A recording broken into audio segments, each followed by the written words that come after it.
ವೆಂಕಟೇಶನ್ ಹುಡುಗ ಪುರಸಭೆಗೆ ಬಂದು ಇಲ್ಲಿ ಒಂದು 4 ತಿಂಗಳಾಯಿತು. ಆರೋಗ್ಯ ವರ್ಕ್ ಬಂದಿದ್ದು, ಒಳ್ಳೆ ಕೆಲಸಗಾರ ಆಗಿದ್ದ.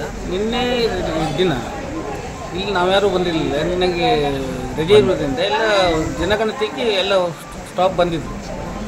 ಆ ಟೈಮಲ್ಲಿ ಚೀಫ್ ಆಫೀಸರು ಮತ್ತು ನಮ್ಮಲ್ಲಿ ದೇಸಾಯಿ ಮತ್ತು MS ನಾಯ್ಕರು ಹೇಳ್ಕೊಂಡಿದ್ರಲ್ಲ, ಅವರಿಗೆ ಕರೆದು ಅದು ಒಂದು ಬಿಲ್ಡಿಂಗ್ ವಿಚಾರದಲ್ಲಿ ಅದು ಬಿ ಖಾತಾ ಇರೋದನ್ನು ಎ ಖಾತಾ ಮಾಡಿ, ಇಲ್ಲ ಅಂದರೆ ಹಾಗೆ ಹಿಂಗೆ ಅಂದ್ಕೊಂಡು ಅವ್ರಿಗೆ ಮಾತಾಡಿದ್ರೆ ಅವ್ರು ಏನೋ ಲೀಗಲಾಗಿ ಮಾತಾಡಿದ್ರೆ ಸರ್ ಆಗೋದಿಲ್ಲ ಏನೋ ಹೇಳಿರ್ಬೇಕು, ಗೊತ್ತಿಲ್ಲ ಅದು ಪಕ್ಕ ಗೊತ್ತಿಲ್ಲ, ಹೇಳಿರಬೇಕು.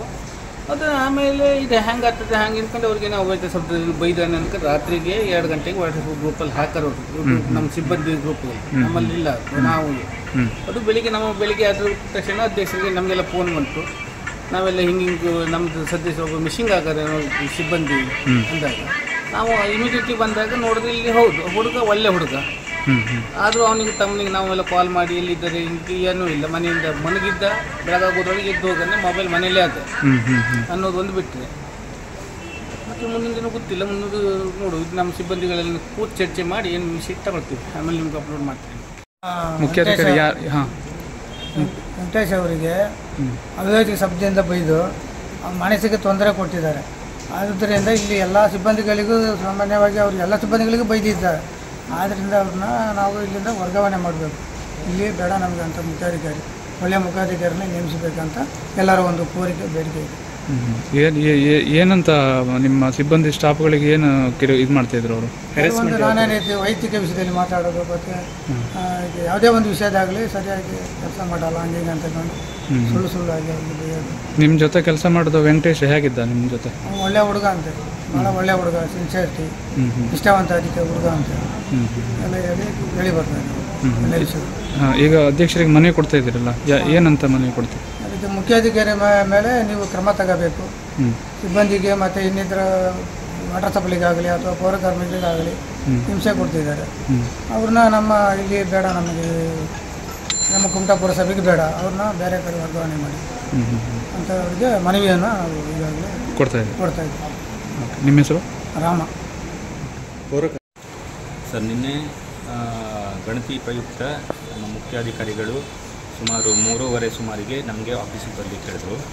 ನಮಗೆಲ್ಲ ಗಣತಿದಾರರು ಬಂದಿದ್ದರು ಇಲ್ಲಿ. ಆ ಮೂಮೆಂಟಲ್ಲಿ ಏನಾಯಿತು ಅಂತ ಹೇಳಿದ್ರೆ ಒಂದು ಬಿಲ್ಡಿಂಗ್ ವಿಷಯ ಬಂತು. ಅದೇ ಸಮಯದಲ್ಲಿ ಬಿಲ್ಡಿಂಗ್ ವಿಷಯ ಬಂತು. ಅದು ಆ್ಯಕ್ಚುಲಿ ನಾವು ಬಿ ಖಾತಾ ಕೊಟ್ಟಾಗಿತ್ತು. ಯಾವ ಬಿಲ್ಡಿಂಗ್? ಎಲ್ಲಿ? ಅದು ವಿನಾಯಕ್ ಹೋಟೆಲ್ ಅಂತ ಹೈವೇಲಿ ಗೊತ್ತಾಯಿತು. ಆ ಬಿಲ್ಡಿಂಗು ಆಲ್ರೆಡಿ ಇದು ಬಿ ಖಾತಾ ಕೊಟ್ಟಾಗಿತ್ತು. ಅದನ್ನು ನೀವು ಎ ಖಾತಾ ಕೊಡಿ ಅಂತ ವೆಂಕಟೇಶ್ ಹತ್ರ ಹೇಳಿದವಾಗ, ಇಲ್ಲ ಅದು ವಿದೌಟ್ ಪರ್ಮಿಷನ್ನು, ಅದಕ್ಕೆ ನಾವು ಕೊಡಲಿಕ್ಕೆ ಆಗೋದಿಲ್ಲ, ನಾನು ಕೊಡೋದಿಲ್ಲ ಅಂತ ಹೇಳಿದ್ರು. ಆವಾಗ ಮುಖ್ಯಾಧಿಕಾರಿಗಳು ಅವನ ಮೇಲೆ ಅವಶೇಷದಿಂದ ಬೈದರು. ಹೋಯಿತು. ಆ ನಂತರ ಅಷ್ಟಕ್ಕೆ ಎಲ್ಲ ಕಂಪ್ಲೀಟ್ ಆಗಿಬಿಟ್ಟು ಸುಮಾರು 9 ಗಂಟೆ ತನಕ ವೆಂಕಟೇಶ್ ಕೆಲಸ ಮಾಡ್ತಾಯಿದ್ದ ಇಲ್ಲಿ. ಅದರ ನಂತರ ಮನೆಗೆ ಹೋದವಾಗ ಬೆಳಿಗ್ಗೆ 5 ಗಂಟೆಯಿಂದ ಏನು ನೋಟ್ ಬರೆದ್ಬಿಟ್ಟು ನಮ್ಮ ಕುಮಟಾ ಮುನ್ಸಿಪಲ್ ಗ್ರೂಪ್ ಇದೆ, ಆ ಗ್ರೂಪಿಗೆ 2 ಗಂಟೆಗೆ ಸೆಂಡ್ ಮಾಡಿದ್ದಾರೆ. ವೆಂಕಟೇಶ್ ರಾತ್ರಿ ನೈಟು ಸೆಂಡ್ ಮಾಡಿದ್ದಾರೆ. ಆನಂತರ ಬೆಳಿಗ್ಗೆ ಎಲ್ಲರಿಗೂ ನೈಟ್ ಯಾರು ನೋಡಲಿಲ್ಲ, ಬೆಳಿಗ್ಗೆ ನೋಡಿದವಾಗ ವಿಷಯ ಗೊತ್ತಾಯಿತು. ವಿಷಯ ಗೊತ್ತಾದವಾಗ ಎಲ್ಲ ನಾವು ಬಂದು ನಮ್ಮ ಪುರಸಭೆಯ ಅಧ್ಯಕ್ಷರು ಕಳಿಸಿದ್ವಿ, ಉಪಾಧ್ಯಕ್ಷರು ಕಳಿಸಿದ್ವಿ. ಅದರ ನಂತರ ಇಲ್ಲಿಯವರೆಗೆ ನಾವು ಈಗ ನೆಕ್ಸ್ಟ್ ಕೂಡ ಅಧ್ಯಕ್ಷರಿಗೆ ಮನವಿ ಕೊಡ್ತಾ ಇದ್ದೇವೆ ಮುಂದಿನ ಕ್ರಮಕ್ಕೆ.